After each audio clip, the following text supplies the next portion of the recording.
그럼 지금부터 발표 및 토론 세션을 시작하도록 하겠습니다. 먼저 이번에 출범하게 된 노사공동 워킹그룹의 취지와 향후 주요 사업 및 활동 계획에 대한 설명이 있겠습니다. 보건의료 노조 정재수 기획실장님께서 발표해 주시겠습니다. 힘찬 박수 부탁드립니다.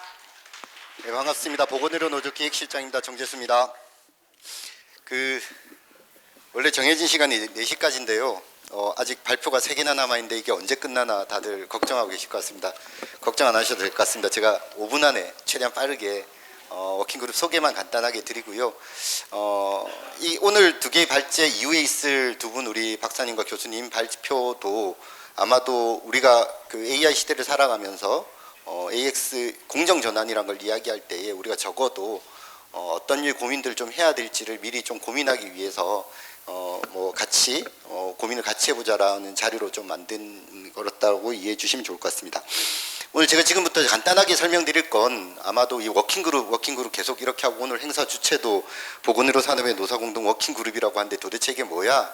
라는 이야기들을 하실 것 같아서 그래서 짧게 설명드리고 우리가 이런 일들을 해보려고 한다라고 하는 말씀을 좀 전하기 위해서 간단하게 PT를 준비했습니다.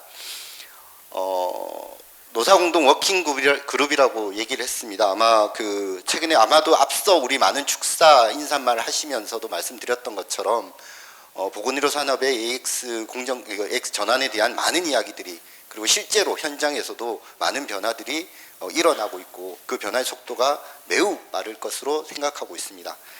그런 상황 속에서 단순하게 이게 이제 의료 서비스 질의 문제를 넘어서서 또 우리에게는 우리 노사에게는 직무 재편이나 어떤 새로운 이제 노동 과정에 대한 변화 이런 것들을 추동하게 될 것 같습니다. 사실 AI, AX, DX 많은 이야기들을 하지만 이 안에 단순하게 그 산업의 발전 문제만 담겨 있는 것이 아니라 우리로 보면 고용 이슈, 일자리 이슈, 노동 시간의 이슈, 그리고 재교육 이슈 다양한 이슈들이 다양하게 숨어 있다라고 보여지고요. 이런 것들이 아마 향후에 대단히 빠른 속도로 가속화될 것으로 예상되는 상황에서 또 하나 특히 이제 이런 아까도 그런 얘기가 있었지만 우리 임상혁 원장님 말씀도 주셨지만 이런 것들이 공공성을 중심으로 강화 발전해 나갈 거냐 아니면 새로운 또 영리적 흐름으로 한국의 의료를 더 왜곡하는 방식으로 나갈 거냐라고 하는 문제도 매우 심각하게 고민해야 되는 쟁점이라고 생각합니다. 그래서 이런 문제들을 고민해 나가는데 적어도 보건의료 산업의 핵심 주체인 보건의료 산업 노사가 이런 이제 변화들을 어떤 관점에서 받아들이고 마련해 나가는 것이 그 고민들을 모아 나가는 것이 매우 중요한 문제다라고 생각을 했고 그래서 그런 문제들이 어떤 것들이 있는지를 리스트업하고 쟁점들을 서로 한번 얘기를 나눠보는 자리를 만들어 보자라고 했던 것이 워킹그룹의 출발 지점입니다. 그래서 그 목적은 보시는 것처럼 보건의료 산업 전반의 직무 구조와 고용에 미치는 영향을 살펴서 노사 공동의 이슈들을 리스트업 해보겠다. 그래서 노동자가 바라보기에는 이런 문제들이 생길 것 같아. 사용자들이 바라볼 때는 이런 문제가 있을 것 같아라고 하는 이 문제들을 전체를 한번 나열해보자. 그리고 그런 고민들이 묶음 단위로 어떤 고민들인지를 한번 그룹핑해보자라고 하는 겁니다. 그런 그룹핑과 묶음의 과정들과 질문들의 결과를 통해서 우리가 최종의 단계에서 어떤 사회적 협약이나 사회적 규범 같은 것들을 만들 수 있다면 매우 좋을 것 같고 그렇게 나아가지 못한다 하더라도 그런 논의를 해가는 과정들이 매우 소중한 과정이 될 것 같다라고 생각하고 있고 워킹그룹은 그러한 목적으로 일을 진행하고자 합니다. 사업 추진 체계는 아까 소개해드렸던 여기 있습니다만 우리 사측위원으로서 경기도 의료원 이필수 원장님 그리고 서울녹색병원의 임상혁 원장님 두 분을 사측위원으로 그리고 노측위원은 최희선 위원장님, 송금희 수석부위원장님, 곽경선 차장님 저 이렇게 해서 노조측 위원으로 그리고 여기에 많은 전문가들이 또 함께하고 계십니다. 우리 여상태 선우재 기획위원장님이신과 손동희 박사님 오늘 무도시긴 하셨는데요. 그리고 백승열 우리 대표님 그리고 이조 전 우리 연구원장님이시기도 하셨죠. 지금 구대 노동문제연구소 선임연구원이시고 또 우리 나영면 선배님 이렇게 해서 5분이 전문가로서 같이 참여를 해서 이렇게 운영위원회를 구성해서 우리가 한 2주 격주 단위로 지금까지 한 수차례 논의를 좀 해나가면서 이 사업들을 좀 정비하고 있는 과정들이 있었다라고 말씀 보고 드리고요. 사업은 세 가지로 크게 진행이 됩니다. 세 가지 사업은 하나는 일단 그 AX 전환이 우리에게 어떤 영향들을 미칠 것인지에 대한 조사 연구를 기반으로 하고 있습니다. 이 조사 연구는 우리 박경옥 교수님께서 좀 이따가 좀 더 설명을 좀 해주실 것 같고요. 그래서 일단 하나의 조사 연구 사업들이 좀 진행이 되어지고, 또 하나는 연속 세미나라고 해서 세 번째 세미나들이 우리 이런 고민들을 해 나가려면 AX 전환이 무엇인지를 이해할 필요가 있기 때문에 EA 차원에서 계속 11차례의 세미나들을 기획하고 있고, 그중에 상강까지는 이미 진행이 된 바 있습니다. 온라인 강좌로 다시 보기가 가능한데요. 그렇게 진행이 되고 있고, 또 하나는 아까 말씀드렸던 것처럼 그런 공부와 스터디를 해나가는 과정 속에서 우리가 어떤 질문들을 만들 수 있는지, 그 질문들이 어떻게 그룹핑화되는지, 그 질문의 결과로서 우리가 어떤 해답을 낼 수 있는지에 대한 워킹그룹이 운영되는 이런 세 가지 기본 사업의 틀을 가지고 있다는 말씀드리겠습니다. 연구와 관련돼서는 좀 더 말씀드렸던 것처럼 AI 디지털 전환이 병원 산업 종사자의 고용 노동 환경에 미치는 영향을 파악하는 것을 기본 목표로 해서 추진되고 있고요. 연구는 12월 말까지 해서 쭉 진행되는 것으로 정리를 되어 있고요. 아까 연속 세미나는 총 11차례, 오늘 노사대표 초청 간담회도 그 일환으로 진행되고 있고, 그리고 중간 보고, 최종 보고에서 2차례의 토론회도 별도로 기획되어 있습니다. 그래서 총 11차례 진행되는데, 요건 제가 소중한 강의, 많은 전문가님들께서 매 주마다, 한 격주마다 이렇게 좋은 강의를 발표해 주고 계셔서 조금만 소개해 드리고 가자라면, 이미 3차까지는 진행이 된 바 있는데요. 첫 번째 강의는 우리 백승열 대표님께서 국내외 AI 기술 동향과 총론에 관련된 이야기들을 좀 말씀 주셨고, 우리 또 두 번째 강의는 국가 AI 전략위원회의 의료 소분과 장이시기도 합니다. 서준범 교수님, 서울 아산병원 교수님인데요. 한 2시간 정도 가량 해서 마찬가지로 총론적 관점에서 보건의료의 AI 디지털 전환 체계 구축과 현황과 과제라고 하는 주제로 이미 말씀을 주셨고, 이번 주였죠. 23일에는 우리 김종엽 보건산업진흥원의 연구원님께서 스마트 병원과 관련된 현재 진행되고 있는 사례들과 이런 것들에 대한 말씀을 주셨습니다.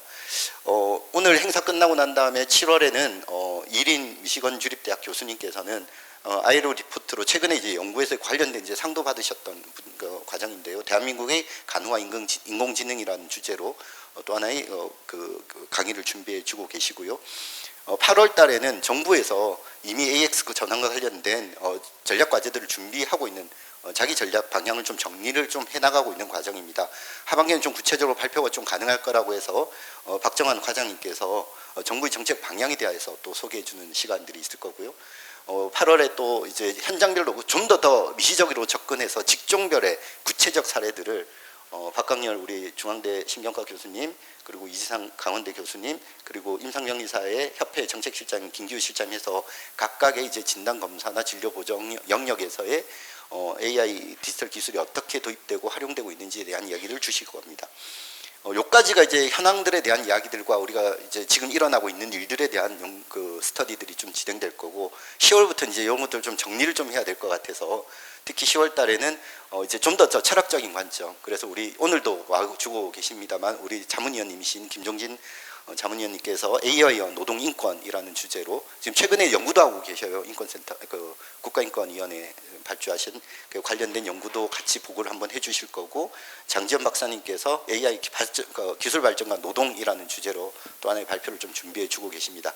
이런 걸 다 모아서 마지막 10차는 우리 총론적 관점에서 우리 같이 하고 있는 AI 우리 아까 전문가 위원님들과 함께해서 공동으로 집담회 같은 방식으로 해서 AX 산업전환 시대 우리에게 던지는 질문이 무엇이냐라고 하는 주제와 내용으로 해서 집담회 같은 것들을 또 다르게 이렇게 한번 준비해 보고 있습니다. 이렇게 좀 진행되고, 요 내용들이 이미 화상으로 다 올라가 있고, 이렇게 영상으로 또 해서 저희 노조 홈페이지에 보건의료 노조 TV에 들어가시면, 유튜브로 들어가시면 지금도 보실 수 있으니까 관심을 가지고 더 챙겨봐 주시면 좋을 것 같습니다.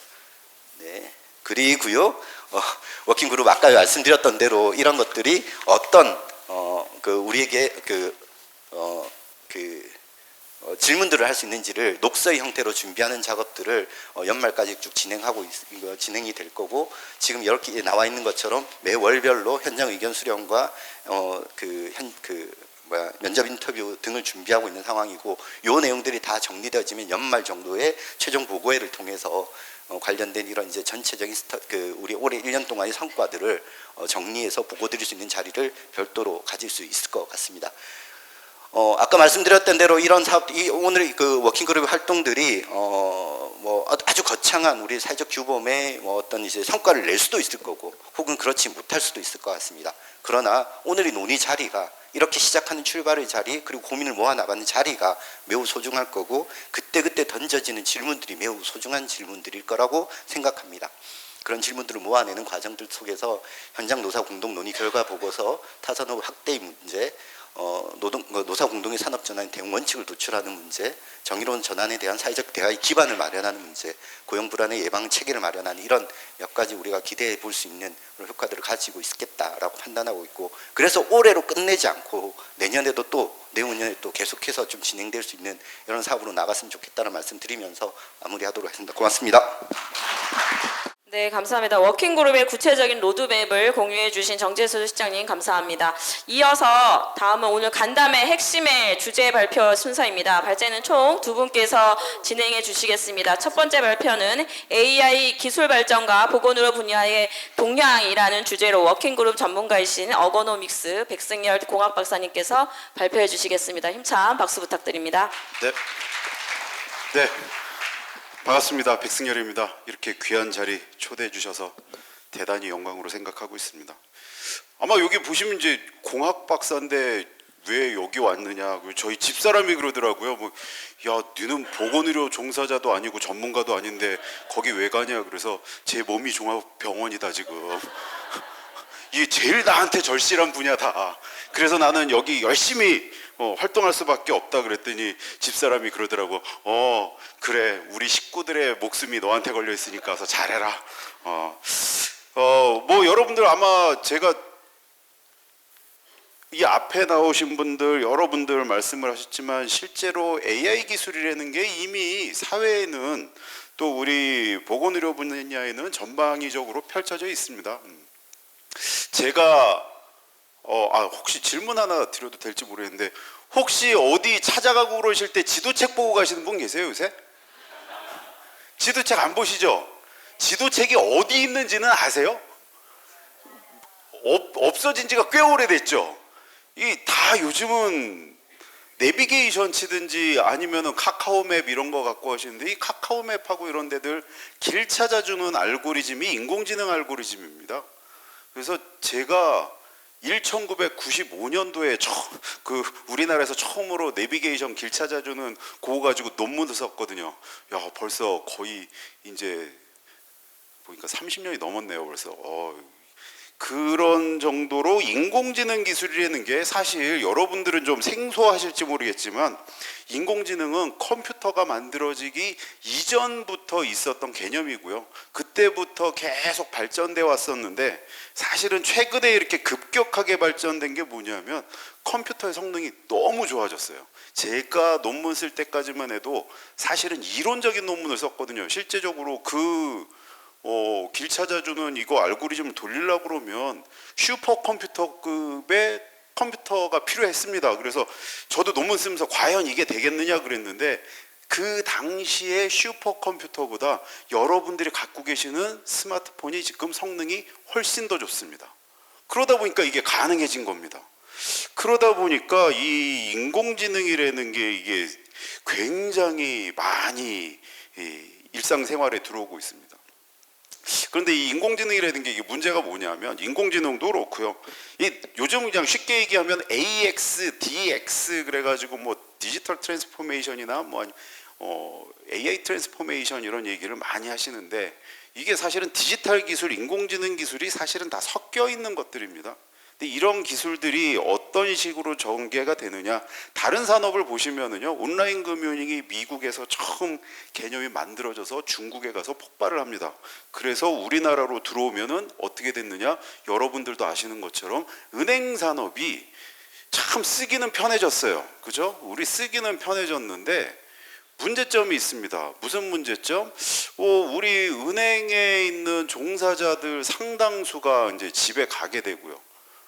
또 은행권에 있는 종사자들이 새로운 직무가 상당히 많이 생겼습니다. 그게 뭐냐면 뭐 온라인 보안하시는 분들부터 온라인 알고리즘 하시는 분들, 온라인에서 대출 심사하고 하는 것들 로직 만드시는 분들, 이런 분들이 막 생기는데, 이런 분들이 다 어떻게 생기냐면 은행 제도권이 아니라 뭐 속칭 얘기하는 뭐 하청 뭐 이런 식으로 되는 거예요.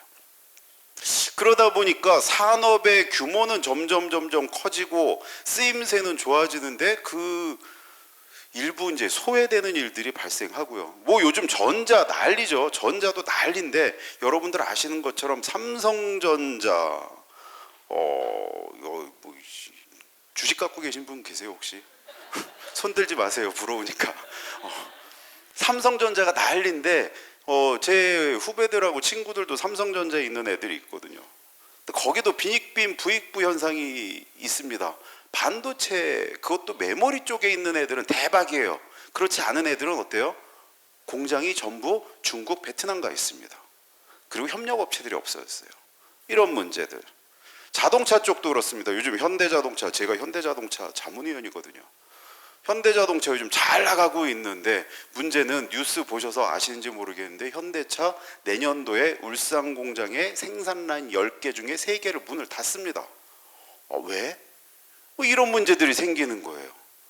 이게 기술의 변화라는 게 봤더니 이게 긍정적인 면들도 있지만 사실은 이게 부정적인 면들도 좀 상당히 많이 있습니다. 가장 쉽게 생각해서 요즘 AI 뭐 한대는데 반대하시는 분 보셨어요? 없습니다. 이번 얼마 전에 지방선거 치렀을 때 제가 이제 쭉 그냥 저는 뭐 무슨 매니페스토 운동 이런 거 하는 게 아니고 그냥 심심해서 쭉 봤더니 AI 데이터 센터를 유치하겠다는 공약을 안 내신 광역단체장이 있었을까요? 없었을까요? 없어요. 다 있습니다. AI 데이터 센터 다 하고요. AI 관련돼서 한다는 것은 다 합니다. 그래서 AI는 하겠다는데 중요한 거는 그거죠. AI를 그러면 어떻게 하겠다는 거냐, 이거 어떤 식으로 쓰겠다는 거냐 하는 얘기를 하신 분들은 아무도 안 계십니다. 또한 대표적으로 이제 여기 나왔으니까 이제 전자 얘기를 조금 더 해보면, 오늘 여기 오다 보니까 뉴스 이렇게 듣다 보니까는 뭐 삼성에서 뭐 1,000조 원을 국내에다 투자를 하겠다 뭐 이런 얘기를 했다고 그러더라고요. 엄청난 투자가 지금 이루어지고 있습니다.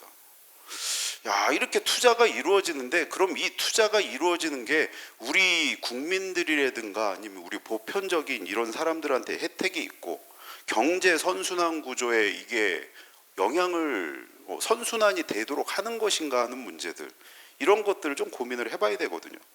이게 대표적인 게 이런 겁니다. 이제 이 그 보건의료 산업에서 AI가 적용되는 게 사실은 유럽 쪽이 여러분 아시는 것처럼 그 위고비 만든 노보노디스크하고 이런 데들이 신약 개발할 때 AI를 사용합니다. 근데 왜 신약 개발할 때 AI를 사용하냐면 EU 국가에서는 개인 정보라든가 개인 데이터들 뭐 이런 것들을 사용하는 것을 엄격하게 금지를 합니다. 그러다 보니까 할 수 있는 게 신약하고 이런 것들 그 DNA 서열 염기 분석하고 뭐 이런 것들 AI 쓰는 거예요. 유럽이 지금 그런 상황입니다. 그리고 필립스 같은 경우에서는 영상 데이터 이제 판독해가지고 하는 것들 해주는 AI 서비스. 그러다 보니까 이 뭐 한계가 좀 있어요. 그래서 미국에서 최근에 2025년 1월 달에 트럼프 대통령이 한 게 뭐냐면 의학하고 이쪽에서 데이터하고 이런 것들을 좀 표준화하고 풀어가지고 개인의 데이터하고 이런 것들을 좀 쫙 해서 의료 서비스를 좀 첨단화 시켜라, 인공지능을 가지고. 그래서 지금 하는 게 뭐냐면 쉽게 생각하시면 미국에서 태어난 리차드 백이라는 사람의 태어나서부터 여태까지 있었던 의료 기록이나 이런 것들이 다 각각의 병원에 흩어져 있었는데 이걸 다 통폐합하는 거예요. 통폐합하다 보니까 이제 갑자기 제가 기침이 나오면 얘 전에 있었던 병력을 이렇게 따져보니까 얘는 이제 앞으로 지금은 지금 요거는 좀 뭐 폐 결핵 쪽에 위험이 있다. 그럼 이렇게 간단하게 진단할 수 있는 이런 시스템으로 갑니다. 그러다 보니까 이게 문제가 생긴 게 뭐냐면 요거를 진행하고 있는 게 여러분 잘 아시는 뭐 온톨로지, 팔란티어, 뭐 베를리 헬스 뭐 이런 애들이 합니다. 대기업들이에요. 그러다 보니까 결국 돈은 어디로 이제 흘러갈 것이냐? 대기업 쪽으로 흘러갈 수밖에 없다는 거예요. 그러다 보니까 그거 옆에서 바라보고 있던 멕시코가 올해 4월 달에 멕시코 대통령이 갑자기 야 우리도 AI 가지고 의료 서비스 하자 그래가지고 진행하고 있습니다. 그러다 보니까 이게 유럽이 맞는 건지 미국이 맞는 건지 혹은 멕시코 방식이 맞는 건지는 모릅니다. 아직까지는. 왜? 지금 진행 단계이기 때문에 결과가 안 나왔어요. 근데 이게 우리도 그러면 이런 기술을 좀 전에 여러 원장님들 병원장님 나와서 말씀하셨지만 단편적으로는 AI 기술들이 뭐 여러 분야에 쓰이고 있는데 이거를 그럼 어떤 방향으로 활용해야 우리가 보편적으로 이런 혜택을 공유를 할 수 있을까? 이게 단편적으로 가다 보면 뭐 저도 그렇거든요. 저는 공학하는 사람이고 저는 컨설팅 회사 운영하다 보니까 저한테 연구비 주는 사람 원하는 대로 만들어줘요. AI 기술을. 그럴 수밖에 없잖아요. 그러면 그럼 돈하고 이런 것들의 흐름을 어떻게 정책적으로 잘 제어를 할 거냐에 따라서 결과가 달라질 수도 있다. 그 코로나 때 미국에서 한 게 이제 했다 보니까 야 이게 이쪽 병원 가서 아파가지고 갔는데 우리는 못 고칩니다. 그럼 저쪽 병원 가면 저쪽 병원에서 다시 검사하고 뭐 하다 보니까 중복 검사 비용도 많이 들어가고요. 그리고 의료 데이터가 연결되지 않다 보니까 여기에 대한 비용들도 많고요. 그래서 미국 정부에서 야 이거 어떡하지? 그래가지고 한 게 의료 데이터를 표준화하자 하는 겁니다. 의료 데이터를 각 병원에 산재돼 있던 백승열이가 리차드 백이 태어났었던 병원에 있는 그 탄생 출생 때 데이터 이런 것들 저기 어디 창고 어딘가에 처박혀 있겠죠. 그런 거부터 시작해가지고 엊그제 갔던 종합병원에서 검사한 거 아니면은 지난주에 갔던 동네 클리닉 의원에서 갔던 임상 데이터들 이런 것들을 다 디지털해가지고 모아보자는 거예요. 이렇게 모아가지고 지금 만들어 놨습니다. 퀸이라고 해가지고 지금 만들어 놓고 여기에서 접속만 하면 백승열의 데이터가 다 볼 수 있는 거예요. 참 좋죠. 그래서 이거 하다 보니까 요 데이터에 접속하는 사람들 일반 병원에 가더라도 병원에 딱 일반 동네 클리닉에 의원에 갔는데 정형외과에 갔는데 제가 딱 들어가 봤더니 몇 년 전에 다리 다쳤던 거, 몇 년 전에 팔 부러졌던 거 이게 다 나오는 거예요. 이런 기록들이. 그러니까 진단을 하거나 치료를 할 때 참고하기가 굉장히 좋습니다. 그러다 보니까 굉장히 많은 데이터들이 왔다 갔다 하고 있고요.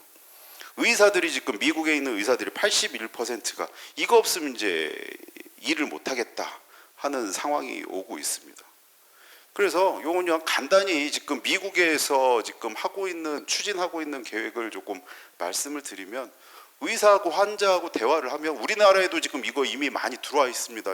쓰시는 병원들이 있을 텐데 앰비언트 클라이언트가 의사하고 환자들의 대화를 쭉 들으면서 그거를 회의록으로 정리를 해줘요. 그러면서 과거에 있는 진료 데이터하고 쭉 비교를 해서 얘는 지금 현재 어떤 문제가 있을 거야. 그러면 처방은 어떻게 하고 어떤 방식으로 치료를 하면 될 것 같아 하는 것들을 다 알려줍니다. 자동으로 차트를 생산을 해줍니다. 거기에다가 나중에 그 의사가 맨 마지막에 딱 보고 큰 문제 없고 확인만 누르면 EMR에다가 저장까지 해주는 이런 시스템으로 지금 구현을 하고 있습니다. 좋죠. 그래서 요거는 이런 시스템으로 만약에 돼가지고 AI하고 이런 게 들어오면 우리 보건의료산업 종사자에 미치는 영향이 어떨까 해가지고 제가 막 그 AI한테 또 물어봤어요. 제가 원래 직업이 AI 갖고 노는 사람이니까 AI한테 막 이런 거 저런 거 물어보고 막 그러고 맨 마지막에 야 그러면 요거를 슬라이드 2장으로 정리해줘 그랬더니 AI가 깔끔하게 정리해 주더라고요. 깔끔하게 정리를 해주는데 의사하고 이런 분들은 어떤 문제가 있을 거야 그랬더니 뭐 판독하고 이런 것들 굉장히 빨라지고요. 오진 감소되고요. 앰비언트 AI로 차트 작성하니까 뭐 그 키보드 두들기고 이런 시간 줄어들고요. 되게 좋아지고요. 그러면 어떤 이런 그러면 이렇게 줄어드는데 그러면 개인 노동력도 줄어들 것이고 개인의 노력도 줄어들 것이고 그럼 이런 것들을 어떻게 활용했으면 좋겠느냐 그랬더니 여기 초록색으로 있는 것처럼 뭐 이런 것들을 좀 했으면 좋겠다는 거예요. AI가 생각보다 똑똑합니다. 그렇죠? 제가 계속 몇 번 한 요거 만드느라고 한 1시간 정도 얘하고 막 얘기하고 정리해달라고 그랬는데 상당히 깔끔하게 정리되어 있습니다. 이거 자세한 거 알고 싶으시면은요 리플렛에 보시면 제 강의 있습니다. 그거 들어가면 제가 쫙 설명 다 해놨어요. 업종별로. 그거 들으시면 되고요. 그러다 보니까 일들이 좀 상당히 많이 바뀌고요. 새로운 직종도 이런 것들이 생긴대요. 야, 그러면 이제 우리는 여기서 어떤 고민을 해야 될 것인가? 전례로 보면 일이 줄어들면 그냥 좋은 거잖아요. 그죠? 근데 여기 계시는 분들은 아마 줄어드는 거 머릿속으로는 반겨하면서도 실제로는 반겨하세요? 별로 안 반겨합니다. 왜? 일이 줄면 뭐가 줄어요? 고용이 따라서 주는 방향으로 나갑니다. 근데 AI가 부여해 준 거 이렇게 밑에 이렇게 써준 거 보면 일이 줄어들면 고용이 줄어드는 게 아니라 뭘 하라고 그래요? 환자들하고 소통하고 대화하고 감정으로 하고 이런 거 늘리라고 그래요. 왜? 보건의료 뭐 여러분들도 아시겠지만 저는 몸이 종합병원이라고 말씀드렸잖아요. 병원 가면 굉장히 서러워요. 뭐 의사 선생님이 뭐 이렇게 뭐 이상한 검은 그림 보여주면서 여기 보시면 알겠지만 안 보여요. 저 몰라요. 이거 하면 이렇게 해가지고 하면 겁나니까 예 그러다가 그럼 저 많이 안 좋은 겁니까? 나가서 주사 한 대 맞으시면 돼요. 그럼 되고 그럼 저는 다른 거 중간에 설명하는 거 아무것도 모르고 뭐만 기억해요? 주사 한 대 맞으면 돼요 이거예요. 야. 그럼 이런 것들을 좀 알기 쉽게 혹은 감정적으로 좀 제가 긴장 좀 완화시켜주면서 이런 것들을 좀 많이 해주시면 좋겠는데 그걸 안 하고 AI를 쓰니까 지금 무슨 일이 일어나느냐 실제로 병원 가서 제가 몇 분한테 물어보니까 진료 시간이 점점 줄어들고 있대요. 왜? 차트하고 보고하는 시간이 짧아지니까 빨리 해놓고 주사 맞으세요 그러고 가는 거예요 그냥. 그럼 저는 주사 맞으러 가는 거고. 야, 그러다 보니까 이제 AI가 들어오니까 그럼 위험한 사람들이 좀 전에 말씀드린 거 일이 줄어들면 줄어들수록 위험해지는 거거든요. 고용에 위험해지는 사람들이 저런 분들, 의료 행정직들 뭐 이런 분들, 영상 판독하시는 분들 이런 분들은 이제 줄어든대요. 실제로 저는 제조업에서 AI 하고 있죠. 컨설팅 많이 하고 있는데 여러분 아시겠지만 제조업에서 요새 경쟁적으로 하는 게 뭐냐면 백오피스 기능이라고 그래가지고 지원 업무 하시는 분들 있잖아요. 뭐 분석하고 뭐 하고 하시는 분들, 마케팅 보고서 쓰고 하시는 분들 이런 분들 AI로 대체하는 게 유행입니다 요즘. AI 도입하면 그분들은 집에 가는 거예요. 뭐 이런 현상들이 지금 벌어지고 있습니다. 거기에다가 업무 보조를 뭐 해주는 데가 있고요. 오히려 AI가 이제 보조 역할로 하는 분들 대부분 어떤 분들이냐면 환자들을 직접 대면하시는 분들. 이런 분들은 이제 AI가 대체하기 어렵다는 거죠. 근데 미국에서 지금 하는 거를 가만히 봤더니 이런 것들을 다 누가 하고 있느냐? 민간에 있는 대기업들하고 뭐 일부 보험사들하고 뭐 이런 데에서 지원을 해주고 있어요. 그래가지고 뭐 페어라고 그래가지고 의료 정보하고 이런 것들 다 데이터 통합해가지고 막 합니다. 그러다 보니까 최근 한 1년쯤 전부터 미국 안에서 나오고 있는 얘기가 야 이러다 보니까 무슨 문제가 생기느냐? 보험 가입자하고 비가입자의 의료 서비스의 불균형이 이제 심해지고 있고요. 의료비를 많이 낼 수 있는 사람하고 의료비 부담을 많이 못하는 사람들한테 의료 서비스의 차별화가 이제 생기기 시작하는 거예요. 처음에 설명드린 것처럼 선순환 구조가 붕괴되고 있습니다. 그러다 보니까 맨 마지막에 있는 것처럼 형평성에 대한 문제가 지금 굉장히 대두되고 있습니다. 그러니까 부자들은 좋은 양질의 치료받고 있고요. 그렇지 못한 사람들은 이제 의료의 서비스조차 못 받고 있고요. 좀 전에 말씀드린 퀸의 내 의료 데이터가 등록이 돼 있는 사람들은 병원에서 되게 좋아합니다. 왜? 가면은 진단하고 일사천리로 끝나거든. 근데 퀸의 데이터가 없는 사람들은 처음부터 검사를 다 다시 해야 됩니다. 싫죠.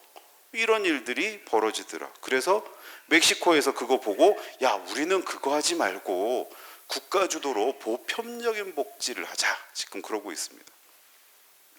근데 이제 그러다 보니까 이제 문제는 멕시코도 하다 보니까 멕시코는 제일 큰 문제가 뭐냐면 인프라, 뭐 여러분 아시는 것처럼 지금 멕시코 얘기하니까 또 축구 생각나가지고 화가 나는데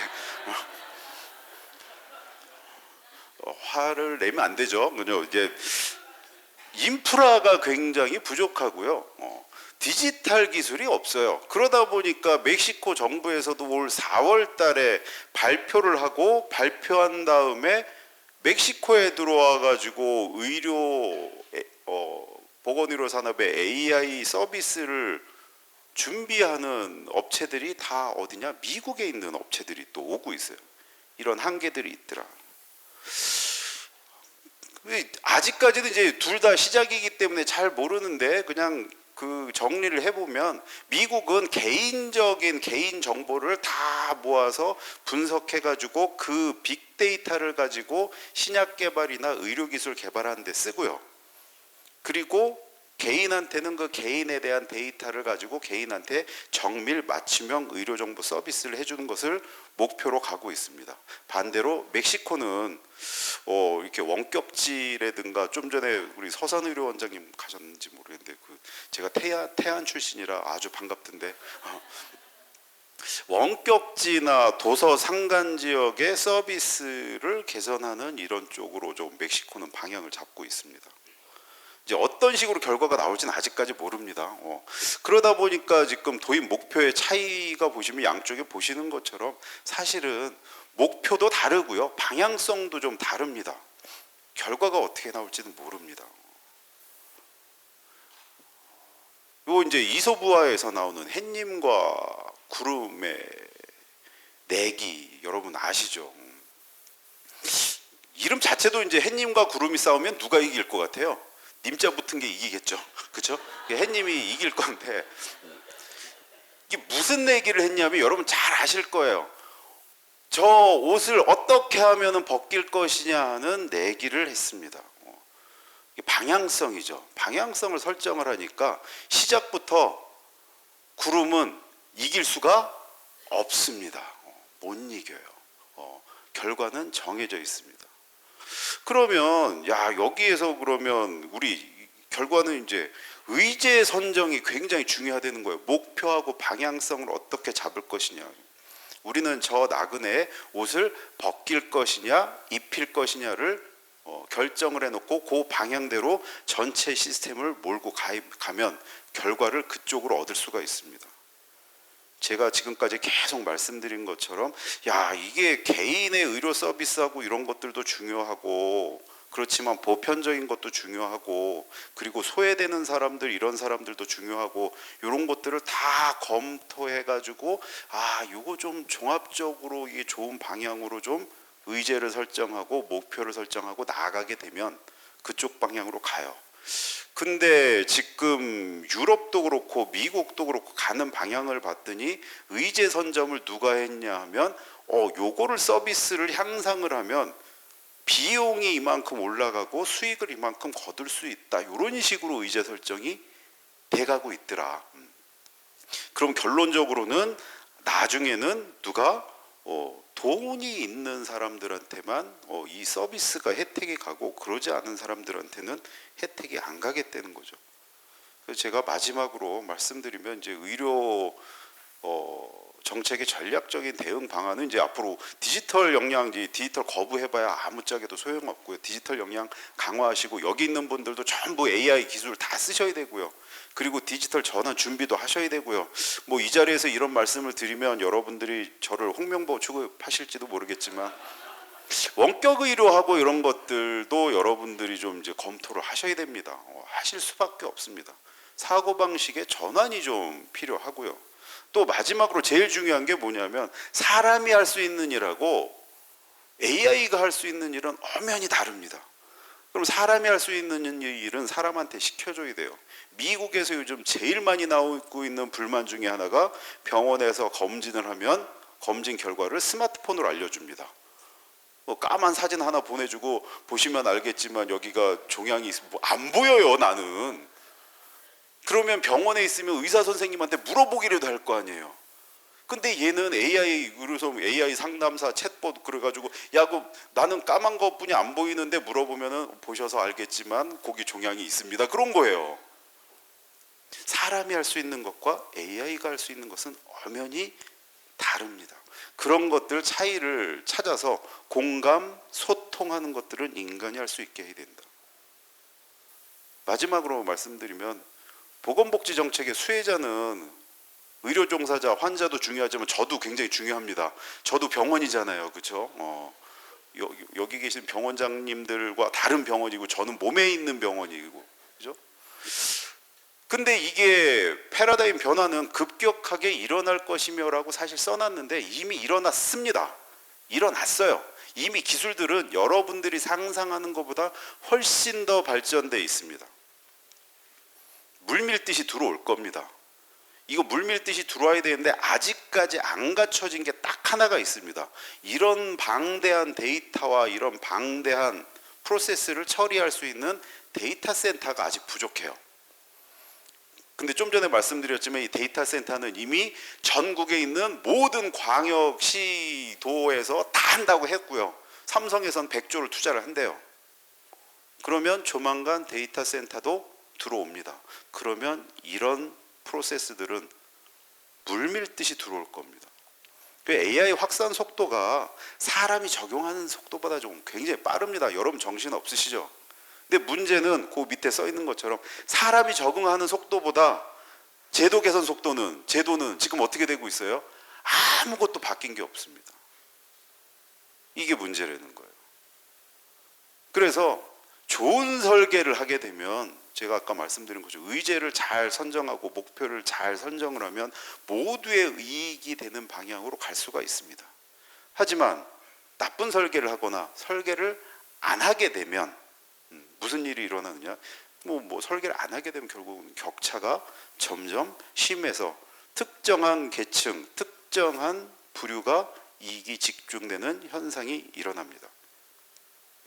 그래서 제가 여기 워킹그룹이라든지 여러분들한테 말씀드리고 싶은 것은 그겁니다. AI 기술은 이미 거부할 수 있는 시기는 지났고 하루빨리 제도를 조기 있는 것처럼 제도를 하루빨리 개선을 해야 우리 모두가 혜택을 받을 수 있는 제도로 만들 수 있다 하는 말씀을 드리면서 마치도록 하겠습니다. 수고하셨습니다.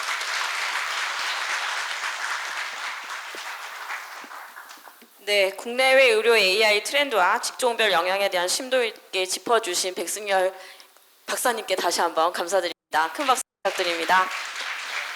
네, 이어서 두 번째 주제 발표 시간입니다. 보건의료 분야 AI 공정 전환을 위한 질문이라는 주제로 강원대학교 원주 캠퍼스 간호학과 교수이신 박경호 전문위원으로부터 발표를 듣도록 하겠습니다. 힘찬 박수 부탁드립니다.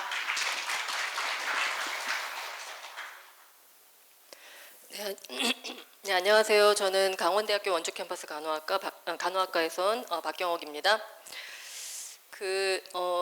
제가 마지막 순서죠. 근데 지난달에도 학회 발표가 있었는데 제가 마지막이었는데 원래 저에게 배정된 시간에 결국 반밖에 못했습니다. 지금 3시 40분인데 가능하면 저의 문제의식과 메시지 중심으로 발표를 하도록 하겠습니다.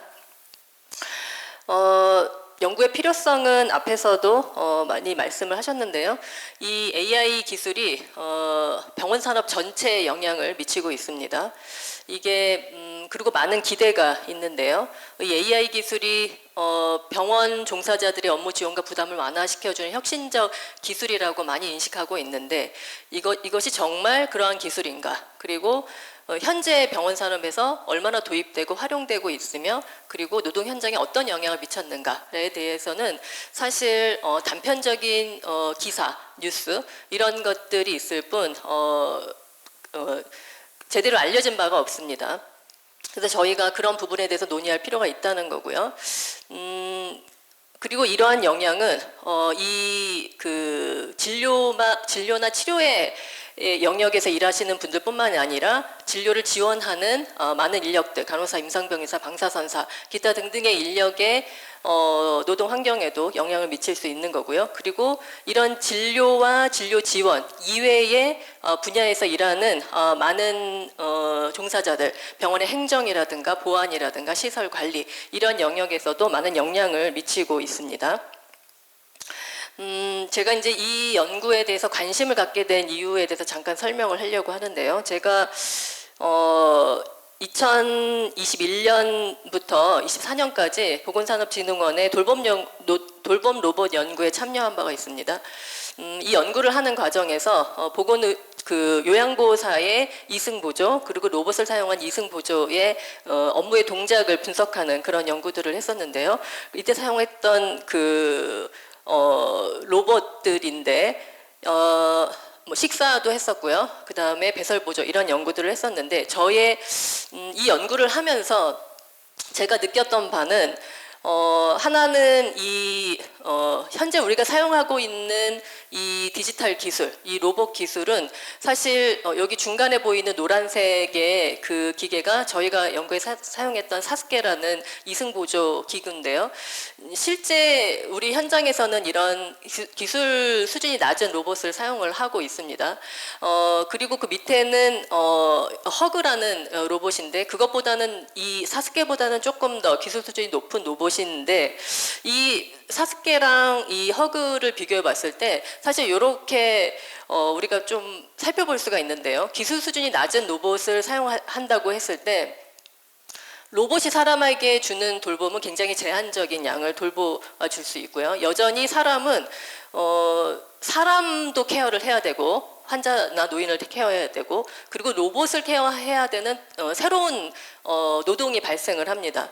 이게 기술 수준이 높은 로봇을 사용을 할 때는 사람이 로봇을 케어하거나 사람이 사람을 케어하는 양은 좀 줄어들 수 있을지 모르겠지만 여전히 필요로 합니다. 그러니까 이런 과정에서 이제 여러 가지 질문들을 하게 됐습니다. 그 중에서는 첫 번째는 현재 우리가 사용하고 있는 디지털 기술들 여기 보면 이제 저희가 사용했던 사스케를 사용하는 기술과 그 다음에 우리가 기대하는 기술들 우리 보통 이제 피지컬 AI라고 하는 이 기술 사이에 큰 간극이 있습니다. 이제 이 간극에서 이 돌봄 제공자들이 갖고 있는 추가적인 부담과 책임 이 부분을 어떻게 할 것이냐 이런 질문들을 하게 됐는데요. 이 부분은 앞에서 장관님께서 얘기하셨던 그런 부분과 일맥상통한 그런 문제의식이었던 거고요. 또 하나 여러 질문들이 있지만 제가 주로 이제 생각하는 질문들은 이 로봇 돌봄 시대에 인간 돌봄 제공자만이 고유한 역할은 무엇인가 그리고 로봇과 인간이 공존하는 환경에서 이 돌봄 제공자의 역할은 어떻게 재정의되어야 되는가 디지털 환경에서 우리의 역할 우리가 지금까지 해왔던 간호사 또는 의사 또는 여러 그런 직종에 하는 역할들이 어떻게 정의되어야 되는가 이런 고민들을 하게 됐습니다. 이런 고민의 연장선에서 이런 연구 질문들이 가능할 것 같은데요. 기술 분야에서는 AI AI 범용 기술이 업종의 특수 지식, 우리 같으면 보건의료 이런 지식과 결합을 되었을 때 온전하게 기능을 할 수 있다고 합니다. 그런데 보건의료 영역에서는 우리의 어떤 암묵지라고 불리우는 이런 지식의 범위가 굉장히 넓습니다. 암묵지는 말이나 글로 치환되지 않는 지식을 의미하는데요. 이런 암묵지의 그 영역이 넓은 보건의료 분야에서 AI 기술을 어떻게 발전할 것인가 기술 자체에 그런 연구 질문들을 할 수 있을 거고요. 그리고 저희가 관심을 갖고 있는 노동 분야에서는 기술 도입은 보건의료 종사자의 업무를 변화시킬 수 있습니다. 앞에서 돌봄 로봇 연구에서 요양보호사의 업무들이 변화하고 있고 변화할 것이라는 그런 결론을 가지게 됐는데요. 이랬을 때 사라지는 업무 그리고 새롭게 등장하는 업무 그리고 이러한 업무의 변화에 따른 새로운 형태의 노동 시간, 업무 통제권 이런 여러 가지 문제들에 대해서 우리는 어떻게 생각할 것인가, 어떻게 대응할 것인가 이런 문제들이 있습니다. 그 밖에 AI 사용으로 인한 책임 문제, 윤리 문제 굉장히 많은 문제들을 우리가 질문을 할 수가 있겠는데요.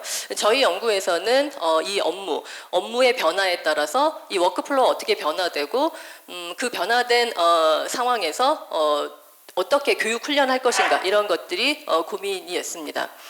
대중매체 자주 사용하는 이런 표현들입니다. 디지털 치료제, 기타 등등이 있는데 이런 것들을 좀 범주화하면 한 4가지 정도로 좀 이제 좀 정리해 볼 수가 있는데요. 그 중에서 이 부분만 말씀을 드리겠습니다. 전산화와 디지털화, 디지털 전환.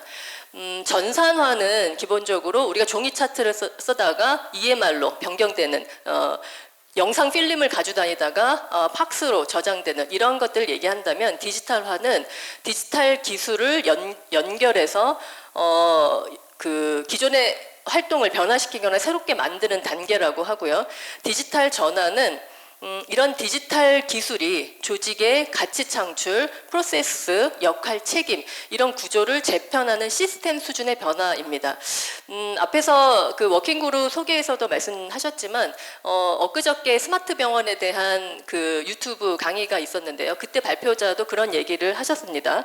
이게 우리 현재 우리나라의 개별 병원들은 디지털화는 거의 대부분 되고 있다고 합니다. 물론 이 디지털화에도 상당히 큰 격차가 있는 걸 알고 있습니다. 예를 들면 제가 있는 원주 지역은 사실 강원권에는 5개 의료원이 있는데요. 그 5개 의료원 중에 원주 의료원이 가장 큰 규모도 크고 가장 좋은 병원임에도 불구하고 원주 의료원의 이런 디지털화와 서울에 있는 그 같은 비슷한 규모의 병원의 디지털은 굉장히 차이가 있습니다. 이런 지역 간의 격차, 병원 규모의 격차 이런 것들이 많이 있는데 이러한 그럼에도 불구하고 현재 평균적인 우리나라의 병원에서는 이런 디지털화는 되어가고 있는데 이 디지털화를 디지털 전환, 디지털 트랜스포메이션으로 가기 위해서 가장 중요한 부분이 이 시스템 수준의 변화, 시스템을 어떻게 재편할 건가 이런 것들이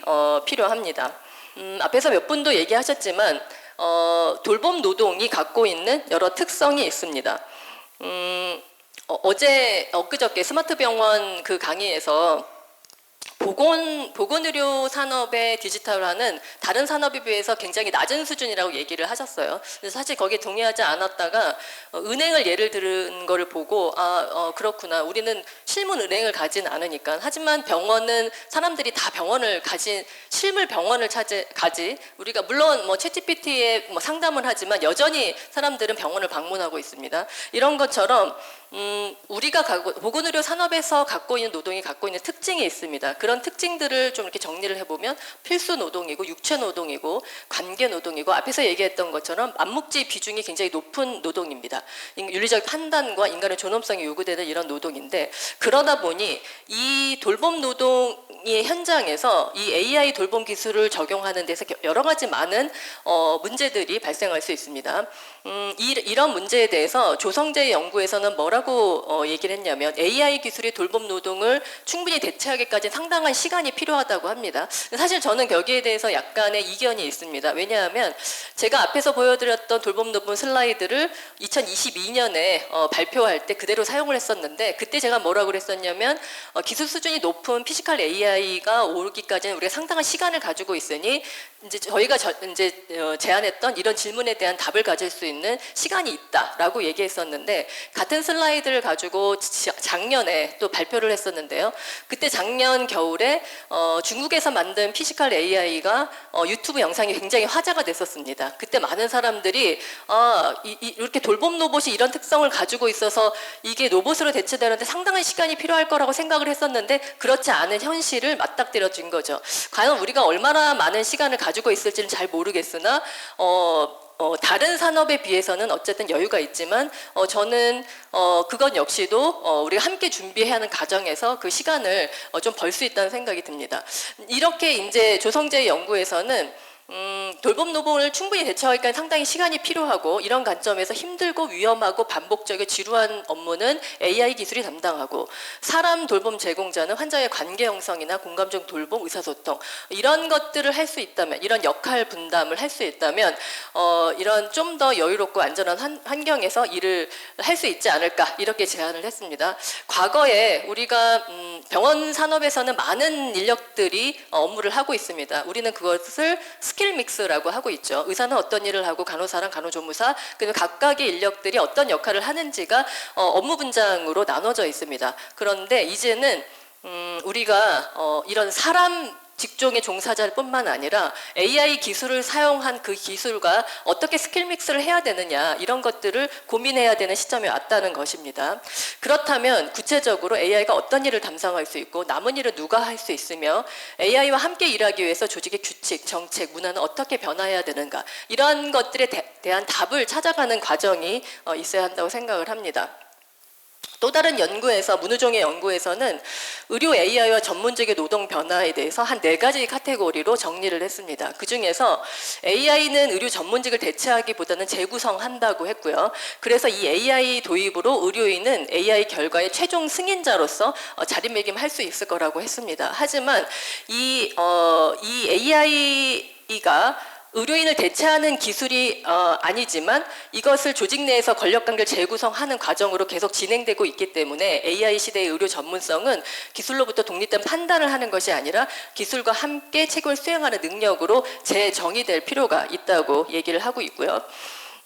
병원 AX 5대 영역에 아마 앞에서 발표하셨던 이런 것들 그리고 우리 현장에서 보고 있는 그런 것들입니다. 임상 지원이라든가 운영 관리라든가 환자 경험이라든가 이런 것의 기대 효과도 있지만 여전히 한계와 주의가 있습니다. 예를 들면 반복 업무를 하지 않게 되는 그런 기대를 할 수 있겠고요. 그리고 정보의 일관성, 대기 시간이 감소되고 효율 증가되고 비용 절감이 되는 이런 장점도 있지만 더불어서 이런 폴스 알람에 의해서 알람 퍼티가 발생한다던가 아니면 설명 가능성이 부족하는 문제 그것이 AI 윤리에서는 블랙박스라고 얘기하는데요. 그런 문제, 데이터의 품질의 문제, 노동 강도 강화의 문제 이런 위험 또한 같이 가지고 있습니다. 병원 AI DX의 6개 축 중에 저는 오늘 워크플로우 재설계에 대한 것을 간단히 말씀드리려고 합니다. 워크플로우 재설계의 정의가 디지털 기술은 어떤 디지털 전환이라는 것은 이 기술의 도입이 아니라 태도, 행동, 사고, 업무 관행을 바꾸는 조직의 재설계라고 정의하고 있습니다. 이제 선행 연구에서는 기술만 바꾸고 업무 흐름을 그대로 두게 되면 오히려 노동 강도가 증가할 수 있는 위험이 있다는 거고요. 그래서 이 AI가 기존의 워크플로우에서 단순히 결합이 되게 되면 동일한 부담을 더 증가시킬 수 있는 위험이 있다라는 것들이 많은 선행 연구에서 제시되고 있습니다. 그래서 이런 거를 위해서 조직과 인력의 준비가 필요한데요. 사용자의 참여나 역할 정의, 교육 역량 강화 이런 것들이 요구되고 있습니다. 사례를 하나 말씀드리기 전에 현재 진단과 치료 업무에 사용되는 그런 AI 기술들입니다. 뭐 뷰노라든가 루닛이라든가 딥루노 이런 것들은 아마 의사 선생님들이나 아니면 진료 지원을 하고 업무를 감당하는 분들한테 많이 익숙한 그런 그 기술들이고요. 그리고 간호 업무에서도 이 AI 기술들을 많이 활용하고 있습니다. 앞에서 백승열 박사님 말씀하셨던 AI 스크라이브라든가 그다음에 근무표 짜는 거라든가 그리고 간호 영역에서도 CDSS가 있습니다. 임상 의사결정 시스템 개발한 것이 몇 개 있는데 그중에 하나가 폐혈증 조기 발견을 한다든가 낙상 예측을 한다든가 이러한 다양한 CDSS도 활용을 하고 있습니다. 그 진료 지원 업무, 진료와 치료 이외의 업무에서도 많은 AI 활용 기술들이 있는데요. 이 기술들은 엊그저께 스마트 병원 사례에서 굉장히 여러 그 기술들을 사용하는 것을 저도 처음 알게 됐습니다. 아마 진료와 치료 이외의 영역에서도 상당히 많은 AI 기술들이 지금 병원 산업에 도입됐다는 것을 아실 수 있을 거라고 생각합니다. 정리해서 말씀드리면 저희가 앞부분을 이렇게 얘기하게 된 거는 결국은 보건의료 AI가 노동에 미치는 영향들이 이렇게 나타날 것이다라는 것들을 얘기하기 위해서 설명드린 거라고 생각을 합니다. AI와 노동 관계에서 고용 문제라든가 업무의 변화 문제라든가 탈숙련, 노동 시간, 노동 강도의 강화 문제, 노동 통제의 문제 이런 것들은 다른 산업과 마찬가지로 많은 우려들을 표하고 있습니다. 사례를 하나 말씀드리면 그 AI 면접, 몇 년 전부터 굉장히 유행한 면접이었습니다. 이 AI 면접의 경험 과정을 쓴 논문인데요. 인터뷰 논문인데 여기서 뭐라 그러냐면 AI 면접관은 가장 시간을 많이 소요되는 1차 선별 과정을 담당하고 있습니다. 하지만 참여자들은 AI의 선별의 투명성과 질에 대한 우려를 나타나고 있고요. 예를 들면 인턴십 과정에서 우수하다고 검증된 지원자가 다 떨어지는 사례를 목격하게 된 거고요. 그러면서 이 AI가 정말 간호사의 중요한 역량을 선별하는 그런 도구로서 유용할 것인가에 대한 의문을 나타나는 그런 그 논문이었습니다. 이거는 논문 형태로 나타난 거고요. 실제로 몇 년 전부터 이제 저희 학생들이 AI 면접을 준비하기 위한 많은 준비들을 하고 있었습니다. 그런데 학생들 사이에서 이제 AI 면접을 어떻게 준비하는 거냐 이렇게 물어볼 때 학생들은 아무것도 안 하면 된다. 어차피 특별하게 우리가 붙을 거라고 생각하는 사람들은 떨어지고 떨어질 거라고 생각하는 사람 붙고 뭐 이런 아무런 우리가 도대체 어떤 로직으로 이 사람을 채용하는 것에 대해서 우리가 아무도 납득할 수 없는 그런 결과들을 가져왔다는 얘기인 겁니다. 그래서 이제 말씀을 드리면 이 채용 문제를 이제 예시를 들었는데요. 이 AI 기술을 사용을 한다는 것이 그냥 기존의 시스템에서 어떤 기술로만 활용을 한다면 사실 큰 업무의 성과를 볼 수가 없습니다. AI 기술을 현재의 시스템 변화와 함께 갔을 때 그 효과를 더 볼 수가 있는 것입니다. 채용도 채용 과정에서 기존의 채용 시스템 그대로 그 위에 AI 도구만 얹어진다고 해서 AI가 가지고 있는 그 장점들을 활용할 수 있다고 기대하지 않다는 것입니다. 이런 문제들이 있다는 거고요. 저희 연구에서 가장 중요하게 생각하는 태스크의 변화는 앞에서 돌봄노본 연구에서도 말씀드렸지만 이게 기술이 변하면서 우리가 하고 있는 일의 과정들이 많이 변화하고 있습니다. 문제는 이런 과정들을 워낙 천천히 스며들어오기 때문에 우리가 잘 무엇이 변했는지 변해가는지 이런 것들을 잘 모르고 있다는 건데요. 아무튼 이 AI 기술은 업무를 변화시키고 그래서 이 업무의 범위, 권한과 책임, 교육 훈련 문제 다양한 문제들을 가져올 수 있습니다. 이런 저희의 우려와 다르게 조성재 연구에서는 뭐라 그랬냐면 현재까지 일자리가 크게 감소했다는 연구는 없다고 합니다. AI 사용으로 인해서 타 산업이 보건의료 산업은 아니고요. 전체 산업을 봤을 때 일자리가 감소했다는 연구는 없고 대부분의 언론 보도라는 거고요. 그래서 일자리 부족이 아직까지는 그렇게 심한 형태로 나타나지 않는 것 같다. 그래서 AI가 미친 영향이 보완이나 증강이지 이게 대체가 되거나 아니면 오토메이션이 되는 건 아닌 것 같다라는 얘기들을 하고 있고요. 그렇지만 그리고 노동 시간도 획기적이 줄어들진 않은 것 같다라고 얘기하고 있습니다. 그런데 그 이유를 왜 이런 것들이 많은 언론이나 이런 데서는 엄청나게 많은 것들이 이루어질 거라고 얘기하지만 실제로는 그렇지 않느냐라고 하는 것에 조성재는 뭐라 그러냐면 지금까지 이러한 변화들은 태스크의 변화이라는 겁니다. 우리가 하는 업무의 변화인 거죠. 이런 태스크의 변화가 쌓이면 결국은 잡의 변화, 직업의 변화 또 몰고 올 거라고 하는 겁니다. 이게 언제 가능할지는 모르겠지만 지금 서서히 가고 있는 거죠. 저희 연구에서 포커스 그룹 인터뷰라는 것을 진행하고 있습니다. 포커스 그룹 인터뷰 대상자를 찾을 때 AI 기술들을 사용해 보셨나요? 이런 질문들을 하지 않습니까? 그런데 많은 사람들이 우리는 AI를 하지 않기 때문에 우리는 대상자가 안 됩니다라는 얘기들을 합니다. 이제 그랬을 때 앞에서 얘기했던 그런 사례들, 이러이러한 것들이 AI를 사용하는 그런 기술들이고 우리의 업무들에 사용을 하고 있습니다. 이런 얘기를 하면 우리 부서는 없지만 저 부서는 있다. 이런 얘기들을 하는 거를 보아 태스크의 변화들은 조금씩 가져오고 있습니다. 예를 들면 저희가 이제 방문했던 병원이 하나 있었는데요. 그 병원에서 투약 오류를 예방하는 그런 태깅 시스템 이런 것들을 사용을 하고 있습니다. 물론 지금의 기술 수준은 그 투약 태깅을 한다고 해서 이 내용이 EMR에 붙고 EMR에서 간호사가 투약한 것이 기록되는 이런 정도의 수준은 아닙니다. 그런 정도의 수준은 아니지만 많은 디지털 기술을 사용하면서 간호사들이 하는 업무들을 많이 반화하고 있다는 거죠.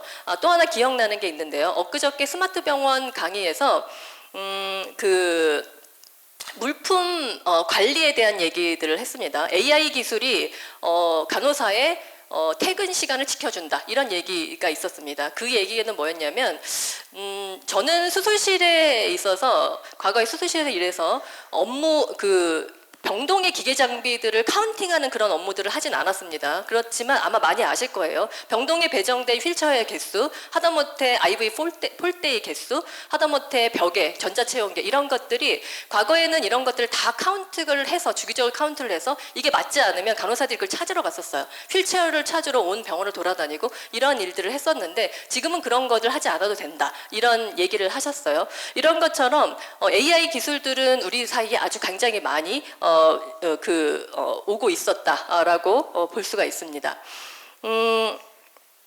결론적으로 말씀을 드리면 AI 시대에 무엇을 준비해야 되는가? 조성재 연구에서는 이런 기술 혁신과 일터 혁신이 조화 병행되지 않으면 이 기술의 적용이 성공하지 못할 거다 이런 얘기들을 하고 있고요. 그리고 기능 인력과 육체 노동에 대한 새로운 접근이 필요한 거고요. 적절한 보상과 양호한 노동 환경을 제공, 새로운 노동 조직 방식을 창안했습니다.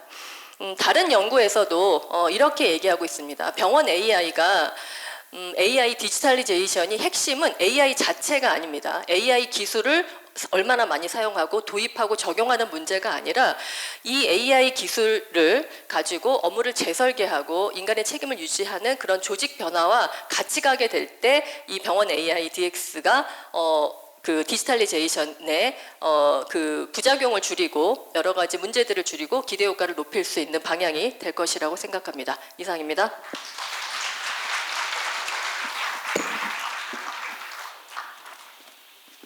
네, 기술 도입 과정에서 우리가 놓치지 말아야 할 노동 환경의 변화와 인간 중심의 돌봄 가치를 잘 던져주신 박경원 교수님께 다시 한번 힘찬 박수 부탁드립니다.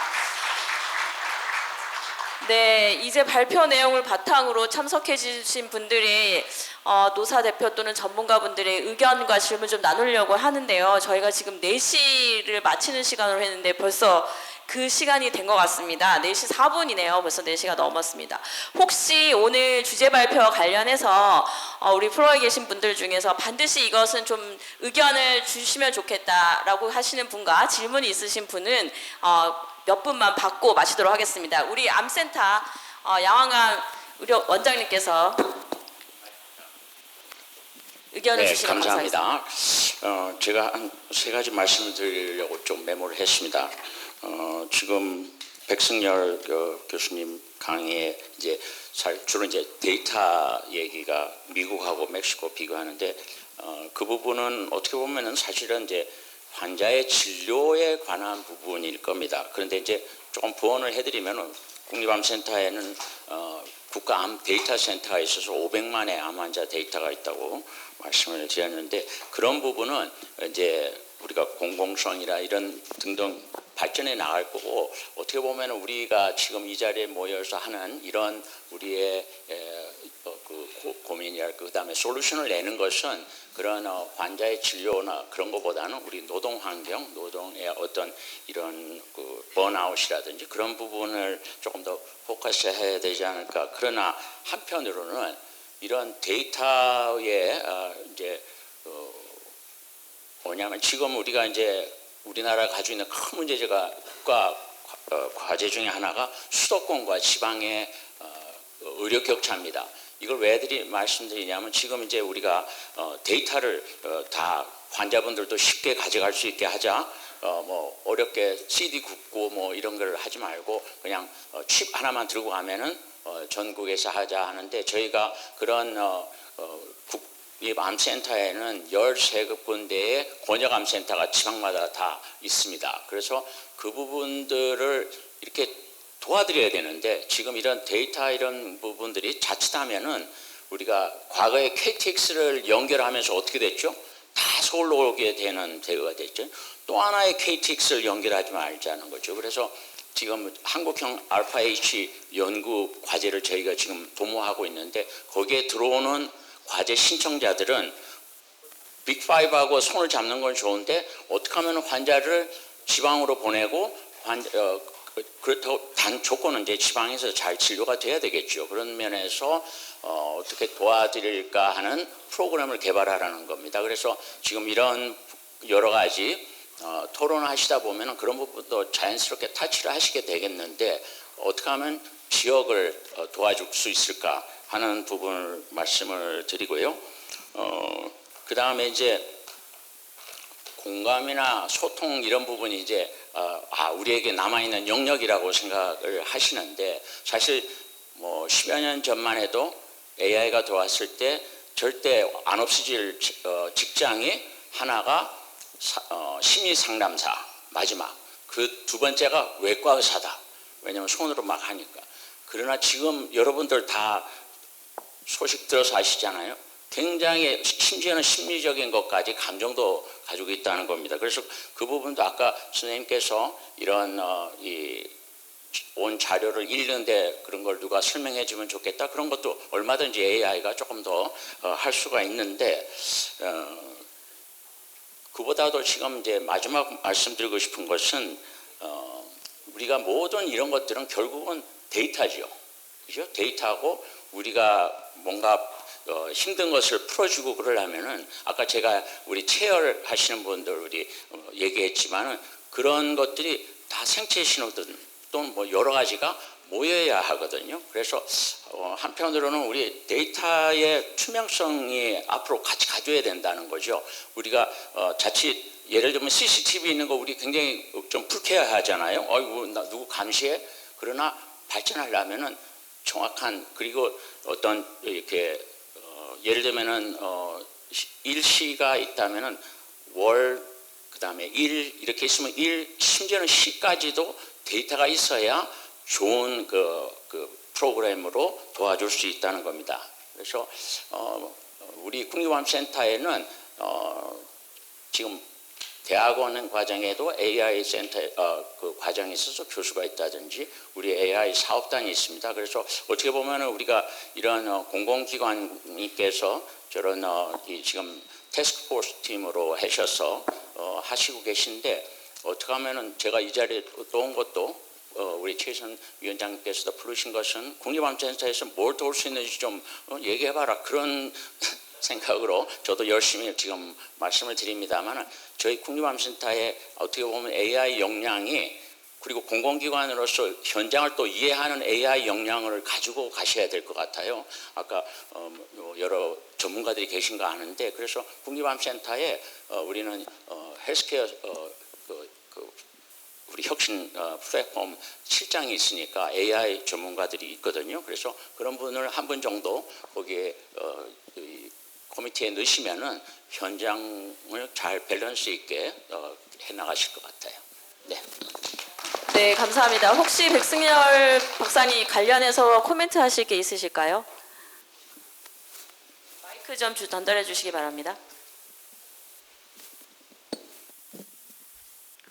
예, 제가 처음에 말씀드린 것처럼 지금 AI 기술은 이제 단편적으로 미시적으로 여러 기법들로 들어가고 있는데 사실은 우리 박 교수님이 맨 마지막에 말씀하신 것처럼 사실은 AI 도입이라는 거는 이게 단편적이 아니라 이제 거시적으로 큰 틀에서 정리를 좀 해야 되고 잡을 어떻게 구성을 할 것인가 이런 것들로 접근을 해야 됩니다. 그러다 보면 제일 중요한 게 지금 원장님이 말씀하신 것처럼 데이터인데 사실은 제가 온라인 교육에는 그 얘기를 좀 많이 했었는데 전 세계에서 의료정보 데이터가 가장 양질의 데이터가 모여있는 나라가 우리나라입니다. 왜냐하면 건강보험공단의 심평원하고 이쪽 데이터가 있기 때문에 근데 문제는 그 데이터를 어떻게 활용할 것이냐 이게 다 개인정보의 문제도 있고요.